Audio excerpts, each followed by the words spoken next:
cœur de ce métier, sans lequel rien ne serait possible, se doit d'exister grâce à ces hommes qui sont un souffle dans cet esprit dentelle.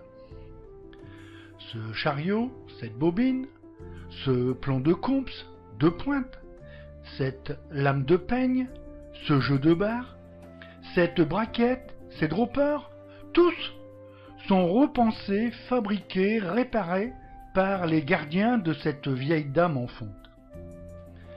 Tous ces éléments font l'objet de soins constants, attentifs et possèdent leurs spécialistes attitrés.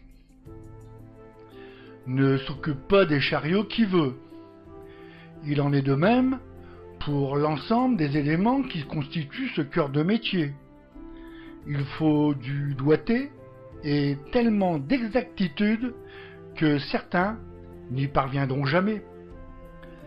Chacun doit être concentré dans son ouvrage, silencieux, pour mener à bien des tâches nécessitant patience, minutie et précision.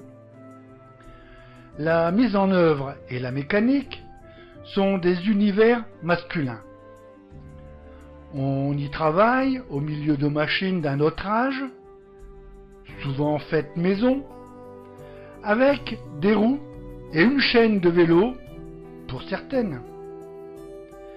Faire un jeu de barre nécessite 1 mois et demi de travail. En moyenne, un jeu compte 150 barres et 300 fines barres. Chacune sont faites une par une, à la main. Un jeu de comps, c'est 10 000 pièces identiques, faites une par une. Il n'y a pas de formation pour devenir metteur en œuvre et mécanicien en dentelle. En général, les salariés ont un BEP, un CAP de mécanique, d'ajusteur-fraiseur, de tourneur. Après, ils apprennent sur le tas. Il faut entre 3 et 5 ans pour former un bon ouvrier.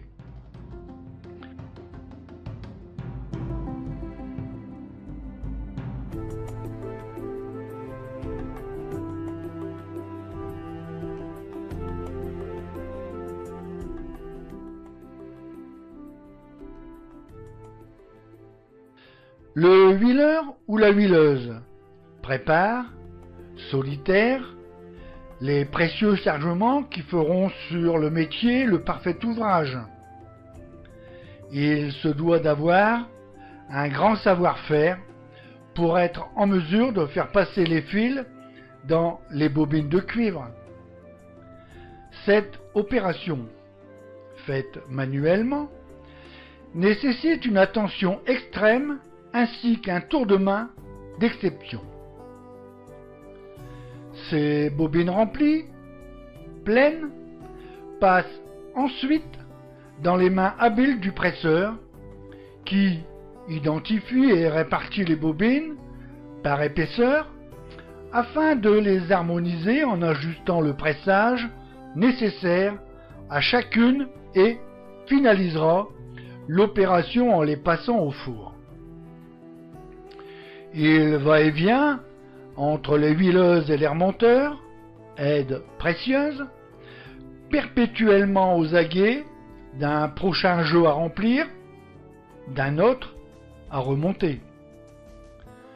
L'autre opération très précise consistera à replacer la bobine remplie de fils dans son chariot, tout en replaçant le ressort qui gère la vitesse de rotation de la bobine, sans oublier de replacer le fil dans le guidage du chariot. Cela sera la tâche du remonteur. D'un geste sûr et en 3 temps, il emboîtera la bobine, placera le ressort, empilera le fil dans le chariot, tout cela avec une dextérité et une vitesse époustouflante.